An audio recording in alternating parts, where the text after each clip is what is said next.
ನಮಸ್ಕಾರ. ಅನನ್ಯ ಸ್ತ್ರೀ ಧ್ವನಿ ಚಾನಲ್ಗೆ ನಿಮ್ಮೆಲ್ಲರಿಗೂ ಆದರದ ಸ್ವಾಗತ.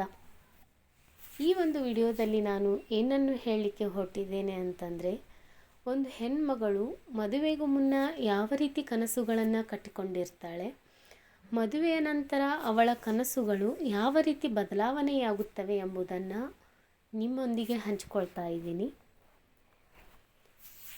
ಪ್ರತಿಯೊಂದು ಹೆಣ್ಣು ಮಗಳಿಗೂ ಮದುವೆಗೂ ಮುನ್ನ ತನ್ನದೇ ಆದ ಒಂದು ಸುಂದರ ಲೋಕ ಇರುತ್ತದೆ. ಕಣ್ಣು ತುಂಬ ಕನಸುಗಳಿರುತ್ತವೆ.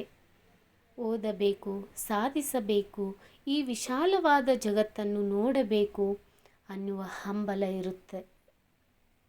ಹೆತ್ತವರ ಮನೆಯಲ್ಲಿ ಅವಳು ರೆಕ್ಕೆ ಬಿಚ್ಚಿ ಹಾರೋ ಹಕ್ಕಿ.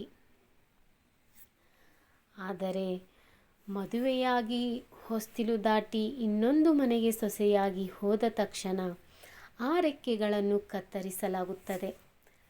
ಕಣ್ಣಲ್ಲಿದ್ದ ಕನಸುಗಳೆಲ್ಲ ಕೇವಲ ಕೌಟುಂಬಿಕ ಜವಾಬ್ದಾರಿ, ಅಡುಗೆ ಮನೆಯ 4 ಗೋಡೆಗಳು ಮತ್ತು ಕರ್ತವ್ಯಗಳ ನಡುವೆ ಕಮರಿ ಹೋಗುತ್ತವೆ.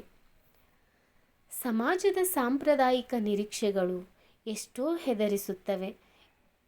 ಮದುವೆಯಾದ ಮೇಲೆ ಹೆಣ್ಣಿಗೆ ತನ್ನದೇ ಆದ ಒಂದು ಬದುಕಿದೆ, ಅವಳಿಗೂ ಆಸೆ ಆಕಾಂಕ್ಷೆಗಳಿವೆ ಅನ್ನೋದನ್ನು ಈ ಸಮಾಜವೇ ಮರೆತು ಬಿಡುತ್ತೆ. ಅವಳ ಓದು, ಅವಳ ಡಿಗ್ರಿ ಎಲ್ಲವೂ ಕೇವಲ ಕಪಾಟಿನ ಮೂಲೆಯಲ್ಲಿ ಧೂಳು ಹಿಡಿಯುವ ಸರ್ಟಿಫಿಕೇಟ್ ಆಗಿ ಉಳಿದು ಬಿಡುತ್ತದೆ.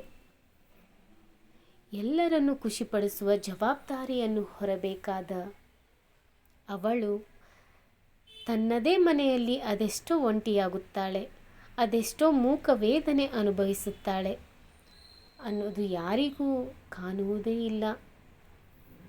ಮದುವೆಯ ನಂತರವೂ ಹೆಣ್ಣಿಗೂ ಒಂದು ಮನಸ್ಸಿದೆ, ಅವಳಿಗೂ ನೋವಾಗುತ್ತದೆ, ಅವಳಿಗೂ ಸ್ವಂತ ಗುರುತು ಬೇಕು ಅನ್ನೋದನ್ನು ನಾವು ಇವತ್ತು ಈ ಸಮಾಜಕ್ಕೆ ನೆನಪಿಸಬೇಕಾಗಿದೆ. ಈ ಅನನ್ಯ ಸ್ತ್ರೀ ಧ್ವನಿ ಕೇವಲ ನನ್ನ ಧ್ವನಿಯಲ್ಲ, ಇದು ಸಮಾಜದ ಕಣ್ಣಿಗೆ ಕಾಣದಂತೆ ಮೌನವಾಗಿ ಕಣ್ಣೀರು ನುಂಗುತ್ತಿರುವ, ತನ್ನ ಕನಸುಗಳಿಗಾಗಿ ಒಳಗೊಳಗೆ ಹೋರಾಡುತ್ತಿರುವ ಪ್ರತಿಯೊಂದು ಹೆಣ್ಣಿನ ಅಂತರಂಗದ ದನಿ. ಬನ್ನಿ, ಇಂದಿನಿಂದ ನಮ್ಮ ಅಸ್ತಿತ್ವಕ್ಕಾಗಿ, ನಮ್ಮ ಕನಸುಗಳಿಗಾಗಿ ಒಟ್ಟಾಗಿ ಮಾತನಾಡೋಣ. ಧನ್ಯವಾದಗಳು.